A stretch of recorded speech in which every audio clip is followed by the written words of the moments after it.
What is going on, everybody? Look who I have next to me. And look at what we're sitting on. Iconic couch.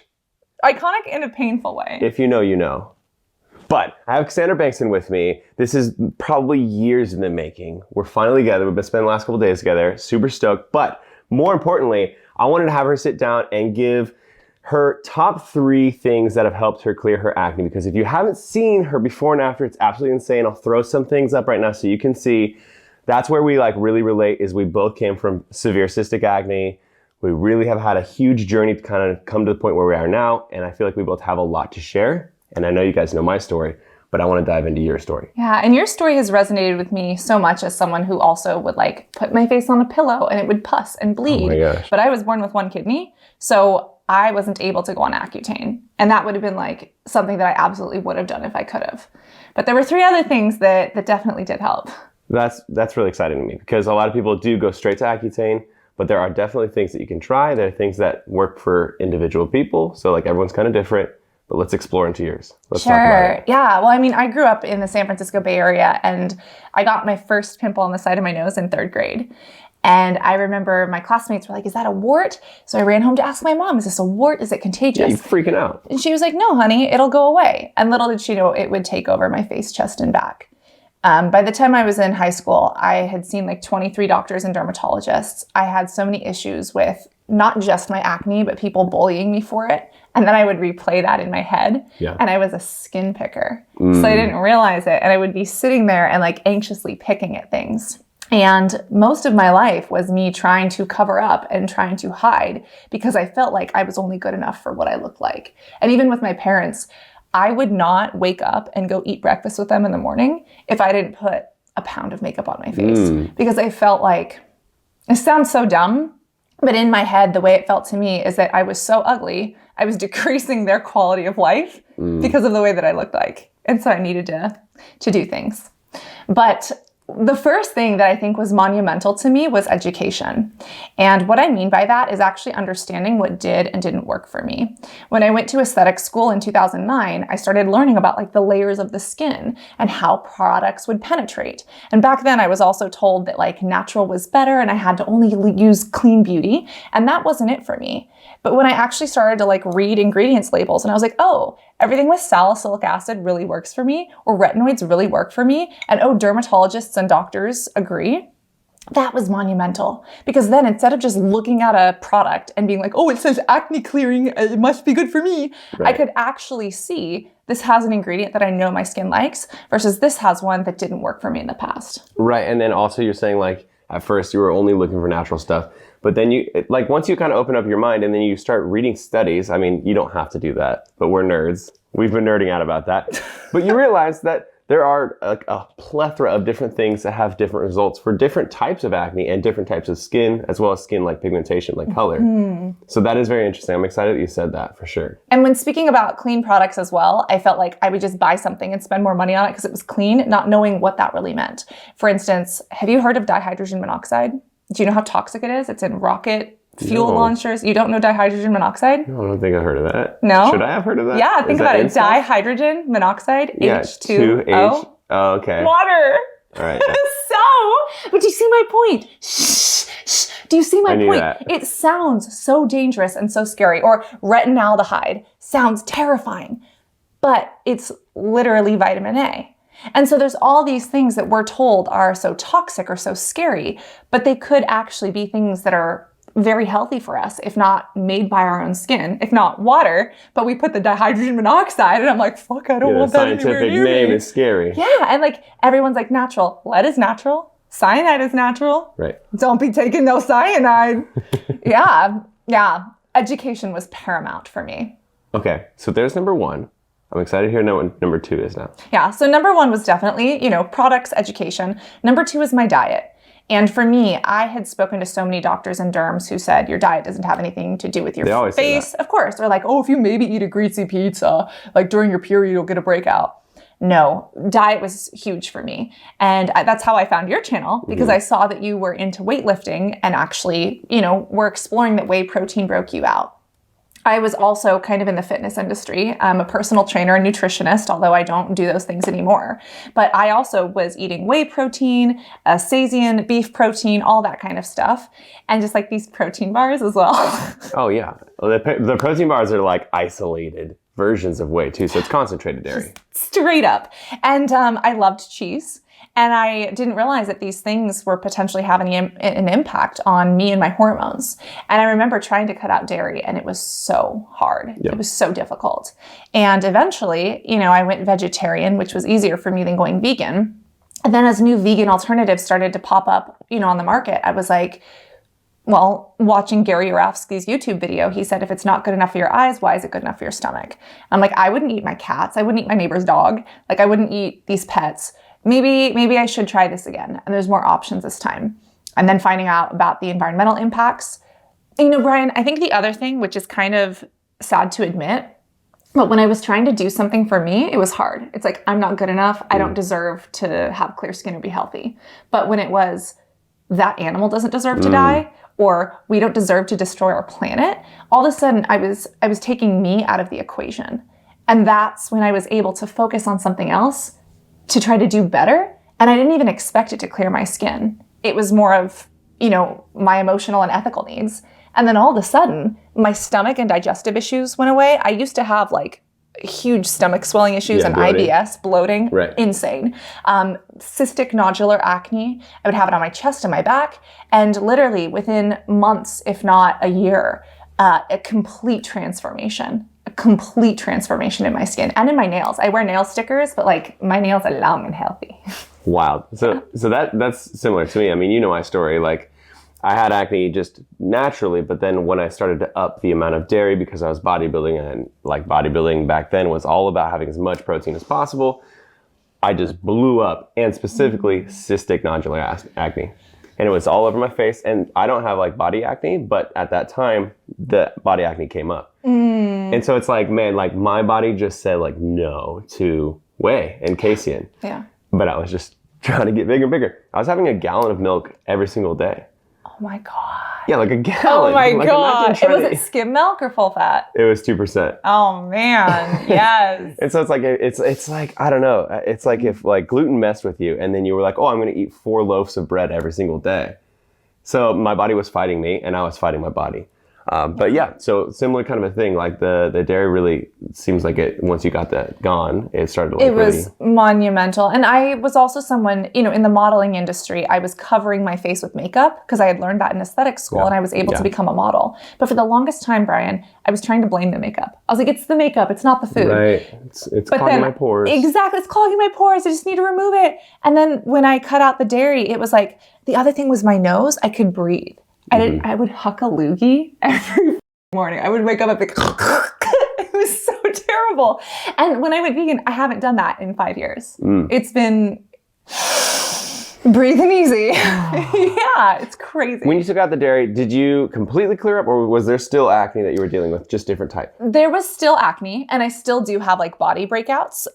So there were still things, and I still have like a cyst right here. But the sheer amount of breakouts and the amount that they would hurt and the severity of them has completely changed. And I used to get a lot more blackheads. I don't get as many blackheads anymore. And I used to get the big nodular whiteheads. Like I'll get little pustules, little pimples, but I don't get the nodular and I don't get as many blackheads. So this makes me excited. Maybe number 3 is going to address this, but you still had some acne you were dealing with. Your face looks super clear right now. It's extremely like buttery. What else? What's the third thing? It's a little more like sourdough. I was going to say that the third thing would be things such as, aesthetic medical treatments, such as medical microneedling, such as chemical peels. But I actually think that the third would be my relation to picking and mental health. Because I was such a picker and I didn't realize that I would pick when I was stressed, because for me, popping a pimple, it was like this little sharp thing of pain, but it felt like I was doing something. And then here I am introducing bacteria, dirt, skin cells, oil, unsanitary, just kind of gnawing at it. And massive irritation. A massive irritation and inflammation.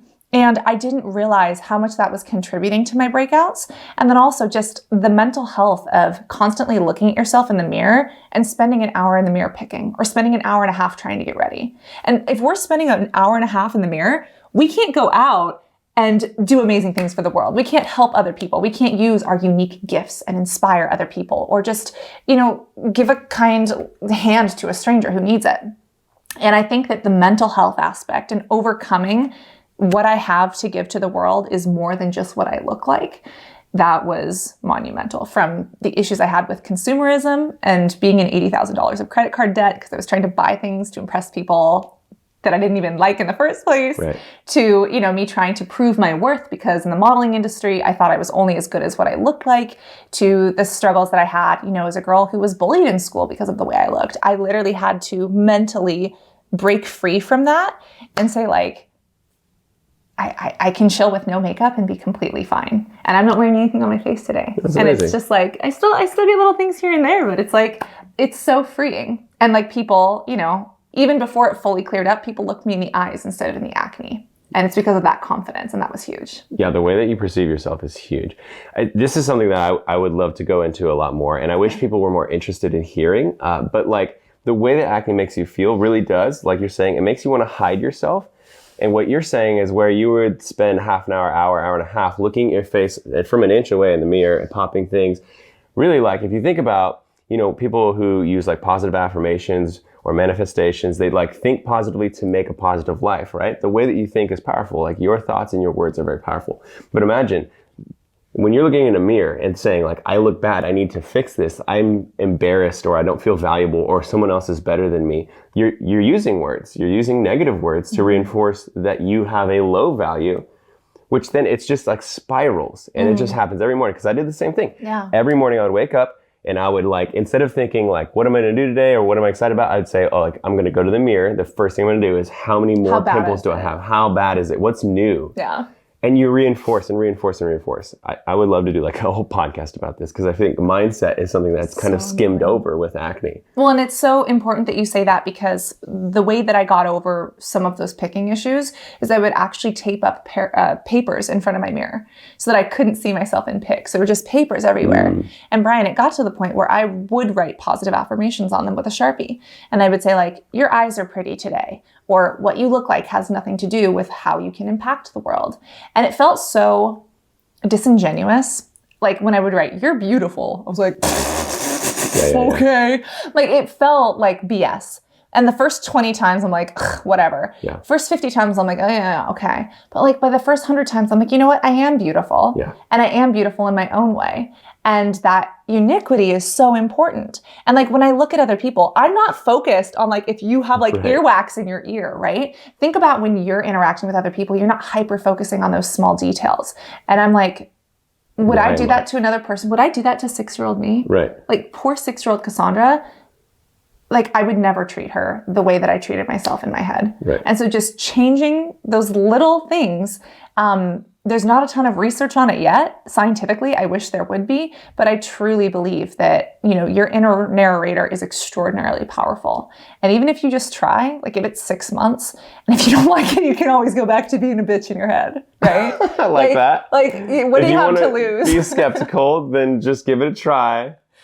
But at least give it your full try. Yeah. Because I know a lot of people, and I've been in the shoes of a lot of people who are watching who have acne, probably cystic acne, and they're probably like, that sounds ridiculous to me. What's the product solution? What's that one product that's going to solve it? But honestly, there's usually not one product that's going to solve it. There's like a multiple angular approach. It might be products, it might be from inside, it might be from your diet. There's like so many different things. So I think if this isn't something that you've even thought about before, like how you have a mindset around this, then that's something that you really should kind of dive deep into because it can change not only like your acne, but your entire life and how you view yourself, self-esteem wise, and just overall. Yeah. And that's powerful. Yeah. And even just that education of understanding that there are those options. Again, when it comes to products, like I always go to the same 4. I go to salicylic acid, benzoyl peroxide, retinoids, and sulfur. And it's because they're medically proven and they work for me. But just because it works for me doesn't mean it'll work for you. Like what if you have an allergy, right? Right. What if you need medical microneedling? What if you need, a chemical peel? There are other options. But then I did those things. I was on 1,200 milligrams of tetracycline from the doctors. I was on every medication that I could be on that wasn't Accutane and a prescription retinoid. And it wasn't solved until I started looking at my diet and until I stopped doing this and this. And then, I felt better before I looked better. But then how I looked didn't matter. And isn't that the goal? Like, we want to feel good. Like, what if you're able to feel good if you don't look the exact way that you think that you want to? That's the only goal. Yeah. Is to look at yourself with love, because others will reflect that right back at you, and that's really what you want. Yeah. Brian, do any of these, like, which of these would you say resonates to your story as someone who was on Accutane? All of these resonate really hard to me. I think when you have acne, you really do want to see a result quickly. And I think doing the dairy is probably one of the quickest things that you'll see a result from. Some people I know will be like, dairy doesn't affect me. And that is true. Some people can get away with it. I told you the analogy of, like, my grandpa smoked cigarettes until he was 92 and died. A lot of people would say that, like, a lot of people will agree that cigarettes are bad for you, but my grandpa, that could be an example of, like, well, he smoked cigarettes and he was fine. Yeah. But I would also say that there are other kind of things in your diet that really affect your acne, which is like high sugar, high fat, an extreme amount of high calories, high alcohol intake. All of those things play an impact. And so even if dairy isn't that solution, then try one of those things that I just mentioned. And because, like, some people everyone's individual, right? Yeah. And so some people might find out that cutting the sugar really cuts back a certain specific type of their acne. You know, so, like, you definitely have to try it out, because not everybody has the same solution. But I do think that diet is one of the quickest ways to be like, I'm changing something for 2 weeks. Did it work or not? Yeah. Try the next thing. Did it work or not? And speaking of dietary things, if you're like, where do I start with vegan cooking?